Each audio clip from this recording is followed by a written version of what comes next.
Well, when we last left you, I don't even remember when that was because it's been such a long time. Ken Altschuler, Mike Violet here. It's the Ken and Mike, Ken plus Mikey will redo podcast. Hey, Ken.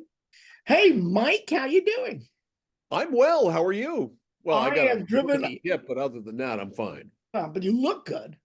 Hey, Fernando Lama said it best. It's better to look good than to feel good. Thank you, Ken. Yeah, live fast, die young, stay pretty. That's my philosophy. That's the way to go. So yesterday I got a text from Ken.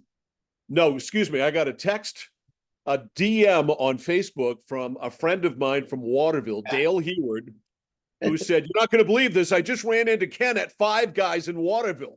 I got spies everywhere, Ken. You can't this, get away from me." this And guy I'm comes like, up and "No, says, come on." he says, "Hey, Ken, how are you?" I said, "Hey, how are you?" He says, "Oh, I just miss you and Mike on the radio." I said, "Yeah, we're doing a podcast. You should listen to the podcast." And but it's great seeing you. I get in my car. I'm driving 3 minutes, and I get a text from you. Hey, I hear you have Five Guys. It's like, oh my holy shit. Boy, you go back to my homies. They're always looking out for you, Ken. That was And only in Maine that shit happen. You know what I mean? Only today I was in Hannaford's this morning where? What city? in Yarmouth. Okay. And one of the gentlemen there said, "Hey, Ken, I really miss you and Mike." And then another woman next to him said, "Hey, they have a podcast. What's the name? You should listen to their podcast." And They love us, man. I think that if more people listen to us, what the world needs is love, sweet love. So you were coming back from Holton yesterday, which is like that far from Canada. Speaking of Canada, the day before you were in Canada, and then this morning you were in Biddeford. So there's like a French-Canadian connection all the Well, way worse around. than that, Sunday we were going to fly back. I went to a From wedding, Toronto.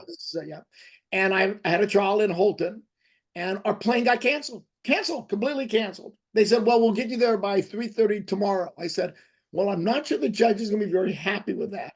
We drove from frigging Toronto. That's Man, right. and it's interesting because we came in. I don't know where we came in, but it's like the border of New Hampshire, Vermont, and Canada. There's a Yep. little, and of course, I go up to the guy. He said, "Where, hi, how are you? Where were you?" I said, "Toronto." He said, "What were you there for?" I said, "A wedding." He said, "And then you're driving back." I said, "Well, yeah, the problem is I have to be in court by tomorrow. I have to be in court tomorrow, and my airplane flight got canceled." He says, "You have to be in court tomorrow? Can you tell me why you have to be in court tomorrow?" I said, Yeah. No, I'm the lawyer." Right. You know, Right.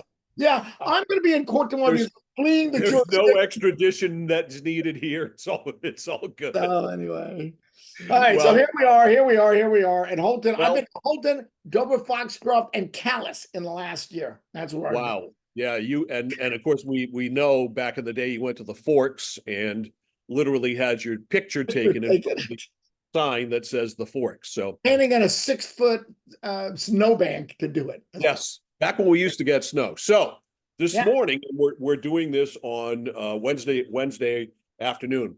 This morning, your friends on the Supreme Court, speaking of judges, they rejected a bid from a group of social media users and two states to curtail the Biden administration's efforts to pressure social media companies to remove content that officials said was misinformation. And a lot of this goes back to COVID. Mhm. And the misinformation, which we now know was actually the right information. What Fauci and everybody was saying was the misinformation.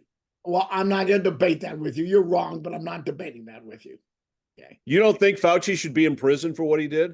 I think Fauci was great, upstanding doctor, cared about people, gave the best advice we had at the time. That advice changed periodically based upon the science. I believe in science. I don't believe that we were created by God in 6 days and he rested in the seventh day. I actually believe in science, like Darwin and evolution. Well, I think he's a diabolical little monster, but that's just What me. reason? For So, what reason? For what reason? What was his goal? What was his end goal? what was his end goal? To be on the pedestal that you and the left have put him on. That I was don't, his goal. I don't revere him. I just think he did the best job he could under the He's circumstances. your he's your pope. If you were Catholic, he Yeah, if you were yeah. if there were like a religion of Ken, he would be your pope. No, absolutely not. I like him. I think he's smart. I think he did a good job. I All think right. this conspiracy is bullshit. The whole COVID thing is the biggest punk job in the history of the United States. But let's talk about this. People that killed. Do you know how many people died because of COVID? What? Yes, I do. I'm very well aware of that. But what the government, i.e., us, allowed our government to do to our citizens, to shut down schools, to shut down businesses, is criminal. Twice They as many people would have ruined the died. economy. At least twice, if not 3 times as many people would have died if we had not done No. that. All right. So this morning, the court determined that the users and the states, which were, by the way, Louisiana and Missouri, did not have the legal right to seek an injunction against the Biden administration over its contacts with the platforms. The users had argued that their speech was unconstitutionally stifled when their social media posts were removed or suppressed after prodding by administration officials. We know that happened. Elon Musk let the emails out after he took over the company. We know that. There's no doubt about it. Biden can, the administration can pressure anybody they want to do whatever they want to pressure them to do. Doesn't mean they do it. Doesn't mean it's illegal to do it. That's nonsense. Then social media companies don't have to listen to what Biden says to them. So the president wants us to do this. Screw the president. I don't care what he wants to do. And Coney Barrett was absolutely on target. She said, this influence started before the Biden administration. It was in the Trump administration. The Trump administration was doing the same thing. That you as an administration can do what you can pressure. It's their freedom of speech too. If you don't like what they do, elect a different president. Or you can start your own platform if you want. I mean, I'm sort of on board with you on this to a point. I can't say that you're completely wrong on it. It annoys me, but the Facebook does. We have a Facebook account. You might have a Twitter account or an X account, whatever the hell it's being called these days. But it actually doesn't belong to you. It belongs to Elon Musk. It belongs to Mark Zuckerberg. If you don't want to do it, don't post. Donald Trump's created his own social media platform. There you go. He can do that. I'm fine with that. Yeah. So speaking of Donald Trump, there's Donald Trump. Yeah. Okay. Yeah, Donald Trump.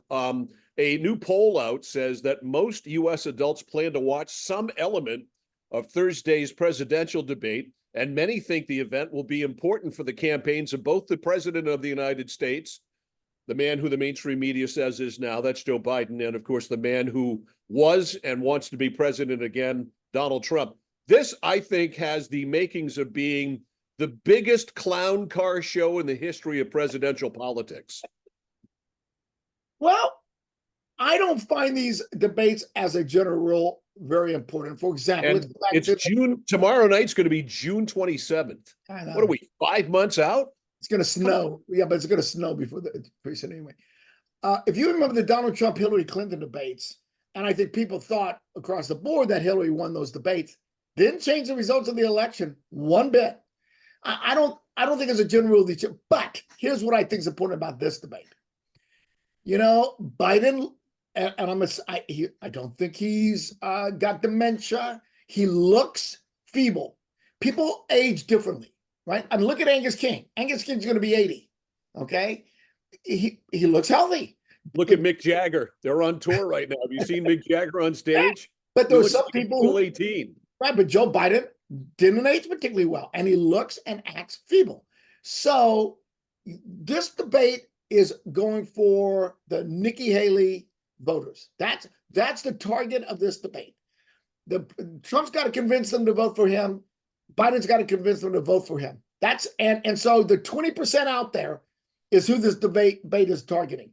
And if Joe Biden looks like a feeble old man, he's going to lose votes. If Donald Trump does what he did last time and interrupt him and act like an ass, I don't think it'll help him. Yeah, and that's where Trump has to be careful, because Joe Biden is a feeble old man, and you don't want to come across as beating up on the feeble old man. So I don't know how Biden's going to come out, and it's crazy that a man who's been in politics for over 50 years, has been vice president for 8, and president now for nearly 4, has to go to Camp David for 7 days of prep. What are they doing to him? He's not doing 7 days, day and night. You sound like Donald Trump, by the way. They said that. He's not.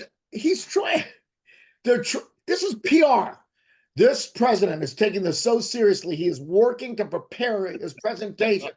I guarantee you, he's probably doing lots of other things. I don't think he has the attention span to do something for 7 days. You know? Well, yeah, it's going to, speaking of attention span and being able to withstand 90 minutes, I guess he's not going to have to stand. I guess they're going to have a chair or whatever. Is that true? Well, I want to see, I want to see 90 minutes. I want to see Joe Biden pay attention for 90 minutes, because I think that's key here. You mentioned, being feeble and, can you look aware? Can you look present? That's huge. The semantics of this whole thing, the visuals are going to be huge tomorrow night. And can Donald Trump behave for 90 minutes? Yes, I think that's a relative. No audience. Donald Trump, everywhere Donald Trump goes, he's got an entourage. He's not, and remember, his aides can't come on the stage on commercial breaks. Right. So if Joe Biden is smart and lodges some undercuts, I think Donald Trump will lose it. I'm not sure Donald Trump can hang in there without some personal attack. So let me throw this at you.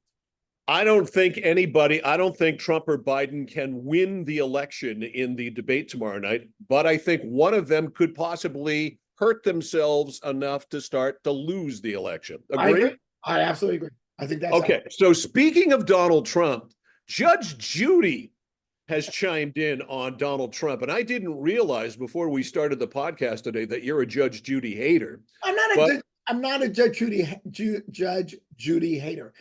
I don't think she's as brilliant as the rest of the world, although she's made billions and billions of dollars. Oh yeah. So she did an interview with Chris Wallace on CNN, and Donald Trump came up in the conversation. Let's listen. Is that the justice system working, or is it the justice system being manipulated? I would be happier as someone who owns property in Manhattan if the district attorney of New York County would take care of criminals who are making it impossible for citizens to walk in the streets and use the subway, to use his efforts to keep those people off the street, than to spend $5 million or $10 million of taxpayers' money trying Donald Trump on this nonsense. Okay, there's Judge Judy. Ken, reaction. The DA got elected by saying he's going to prosecute Donald Trump. He's following the will of the people of Manhattan. And by the way, I don't know if you know this, but Donald Trump was found guilty on 34 counts. Including, by the way, as we know, some Trump supporters. In fact, one person got all his information from Donald Trump's social media platform. Look, Judge Judy, I like her. She's got a good personality. I don't watch her show. My kids love her. She endorsed Nikki Haley. She skirted the entire issue when he asked her, "What do you think about Donald Trump?" He was great on The Apprentice. His good personality. I mean, but when it comes to Trump and the indictments and the convictions, and I know Andrew Cuomo now is on a rehabilitation tour to rehab his image, but he said the other day on Bill Maher's show that, and of course we're talking about the former governor and the former AG of New York State, that if it were Donald Smith rather than Donald Trump, there would never have even been an indictment. Could be true, but it's not. It's Donald Trump and the irritation of some prosecutors that Donald Trump has gotten away with so much of the stuff without laying a glove on him motivates people to prosecute him. Donald Trump is Teflon. I mean, Donald Trump has gotten away with incredible missteps, lies, I mean, the insurrection on January 6th. I mean, if he ever comes to trial on that, which I think is not likely, his judicial appointment in Georgia has completely kicked. No, not the Georgia one, the document one. He has completely kicked that down the can, doing things that have delayed it 6 months to a year longer than it has to be. So Donald Trump is good at manipulation, and he's actually very good at manipulating the court system. He cries that he's a victim. He's done more manipulation than anybody I've ever seen in the judicial system, frankly. All right. Speaking of trials, the trial of Karen Reed, of course, the woman in Greater Boston who has been accused of running over her Boston cop boyfriend, took a turn this morning. The judge in the case said there is no not guilty option here to use as a verdict. How does that happen, Ken? I don't think I don't agree with that. I don't understand what you mean. You're guilty of a lesser crime, or not guilty. So I'm not exactly sure what he's talking about. I will say, however, that when the defendant is claiming, when her defense becomes, there's a conspiracy against me by the police department to frame me for this murder. Good luck with that one. That's I think that conspiracy theory of Karen Reed is winning. I think she's going to be acquitted or whatever. Or if you can't find her not guilty, what was OJ found? Not guilty. Not guilty. So there was a not guilty option. So Yeah. she doesn't have the same option as OJ had, for crying out loud. Let me see. Let me look at what. Hold on a sec. Let me see what the judge. This case has been so crazy to follow, both on Twitter, where Turtle Boy, who's been really breaking a lot of news on it, and Howie Carr and Grace Curley have been following it at length, and some of the twists and turns it's taken are just unbelievable. So judge says she will add new language to the verdict slip based on Jackson's protest earlier. A quote, not guilty of the offense charged and any lesser included offense, close quote, will be added to the not guilty line on the felony manslaughter slip.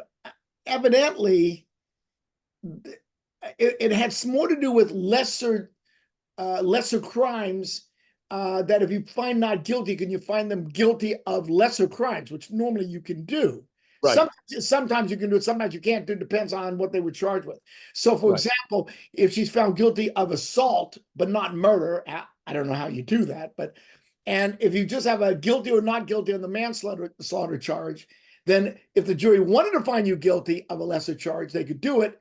But the way it was structured, they couldn't do it. I think he's now allowing them, or now saying you can find him not guilty on any charge if that's what you want to do. It's very convoluted. I don't know.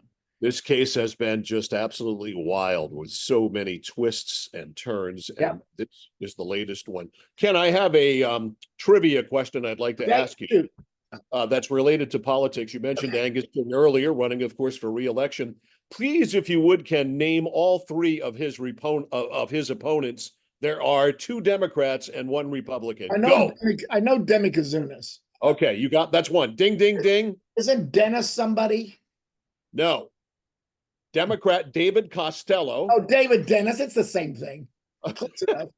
And independent Jason Cherry. They are running against Angus King, and they have all gotten together and have asked for and want to have Angus King commit to at least 5.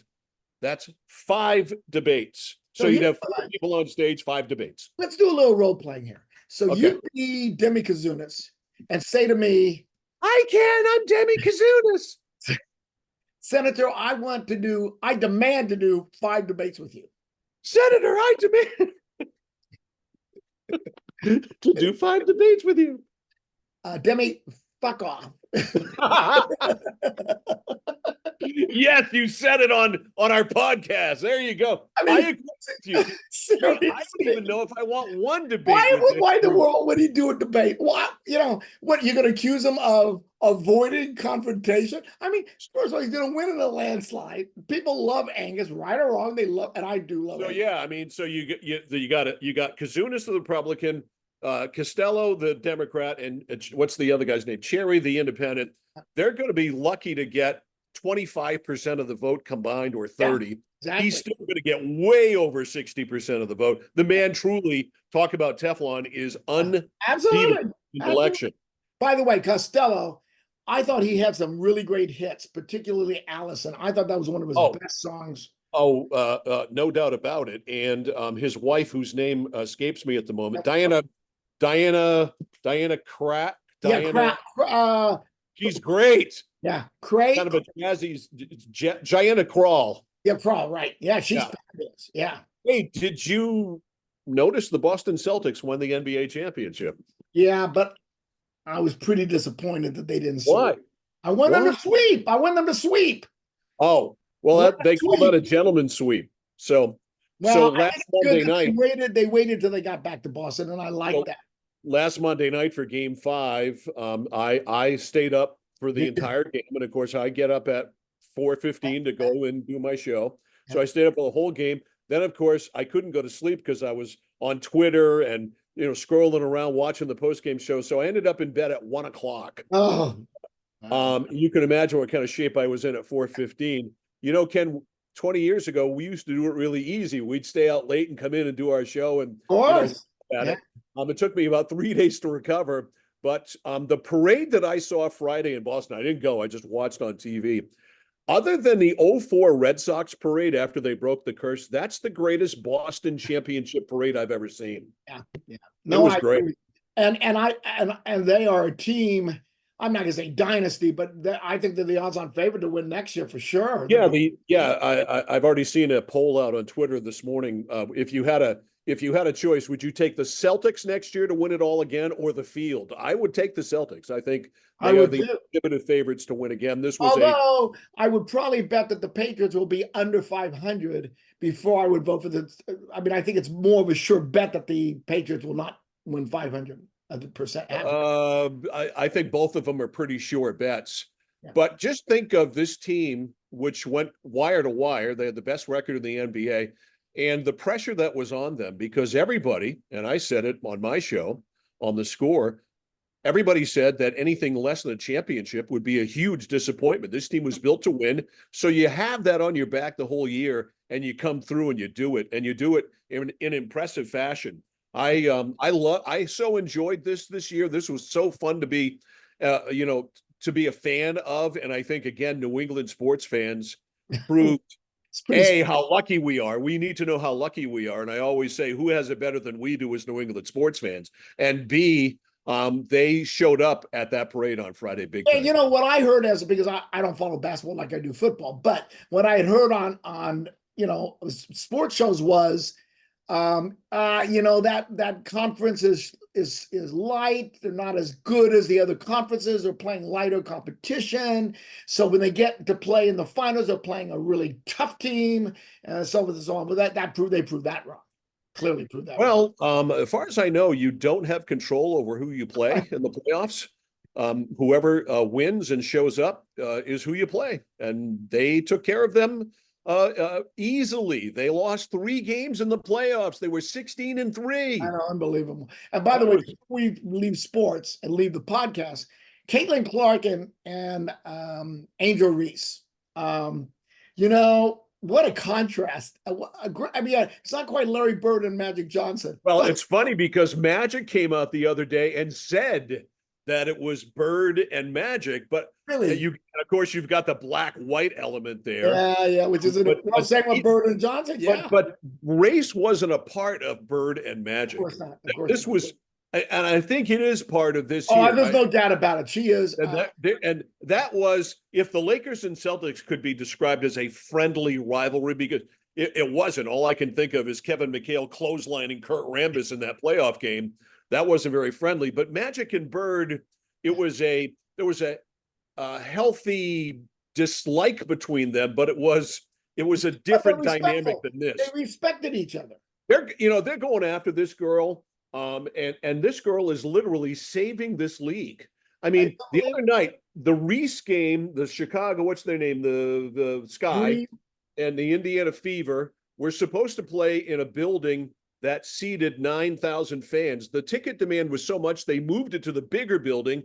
They didn't move it because Angel Reese was playing the game. They moved it because Caitlin Clark was playing in the game. And if you want to see, I don't know if you like Stephen A. Smith or not, but he's got some great rants about, I mean, he could probably say what he says in 20 minutes and 3 minutes, but his point is, this is the golden goose and you're cooking it. What? Yes. Stop it. I don't agree with Stephen A. on much, but he's right on this. Angel Reese, you would not be in a charter plane if it wasn't for Caitlin Clark, That's what I always fall back on. These girls were bitching about having to fly coach. Yeah. And so Clark comes into the league. All of a sudden, they've got money to charter their own planes with probably big old seats, and it's all like first class. I've never flown it before, but wow. Talk about, she's been the ultimate difference maker. I mean, I've been following sports my whole life. I've never seen a single player save a league like Caitlin Clark is doing. I She's heard somebody talk dynamic. about that in many ways, and it may sound like exaggeration, where she's the Tiger Woods, where Tiger Woods revitalized golf. You and I would, no offense to women, we wouldn't watch a women's basketball game. I mean, maybe if it was Michigan in the champ, which never happened with the women's basketball team. But if the women won the championship game, I'd watch it. I've watched 10 women's basketball games. I watched every time Iowa was on when she was back in college this past week. Every time they played, I watched. Obviously, we watched in the tournament where they made the championship game. I have never watched a WNBA game in my life until Caitlin Clark went to the WNBA. I broadcast a ton of girls basketball, high school in Maine, and I love it. And the girls are great. And I follow the University of Maine women because they're our team. Beyond that, now I'm watching women's professional basketball, and I kind of like it. You know what? They're tough. They run fast. They shoot back. I mean, they're good. They're good. And fun and they're entertaining. Being retro here, I love the 1970s ABA basketball, red, white, and blue. I think that's the cool. I love that. That was one of the. Your take on that? The ABA had two great things. Well, they had great stars, Dr. J, and all those guys, but they had wide open offense, and they had that basketball. That basketball was great. Yeah. So, all right. I wanted your take on that. So, my friend, we'll try and do one next week. We got July 4th coming up, which I'll be seeing. Yes, the big Ken and Linda, the Doyle Altshuler 4th of July bash is something we always look forward to. Looking forward to you being there. I think any big names that you can divulge be there? Potentially. Actually, BB Buell is going to be coming with the Baldaccis. Nice. So she'll be there. The mother of Liv Tyler. That's right. Liv Tyler lives in Maine. Did you know that? Oh, I know. Okay. I parked her car. You know that. What? I parked her car once. So of course she went to high school with Amy. So Amy Liv Tyler's actually spent the night at our house numerous times in junior high. From what I understand, I kept, of course, on the third floor. Right. All right. So we got BB Buell possibly being there. There are a few other potential. John Baldacci will be there, of course. Yeah, we missed him. No, he was there last year. That's right. He comes up for that. Maybe a couple of other interesting guests. We'll see. But we just whoever shows up shows. No, wait a minute. If you're watching the podcast, that's not an invitation to show up. It is an invite only. You'll be escorted out by my buddy. There's one thing. Your house now, up on the highest point in Freeport, is a hell of a lot easier to find than that place you had out in Durham. Jesus H. Christ, trying to get to that place. I know. That's where the elephants go to die out there. Because of the Second Amendment, we will be having snipers on the rooftop prepared to take out any uninvited guests. So don't even try it. You mind if I bring my concealed weapon and wear it, do you? That'd be fine. And because of your disability, there's a limited number of people who can come up, but you do have a good excuse. But although I'd be happy to drive down and pick you up too. Thank you, Ken. I appreciate it. See you on the 4th, my friend. We'll see you on the 4th. You take care.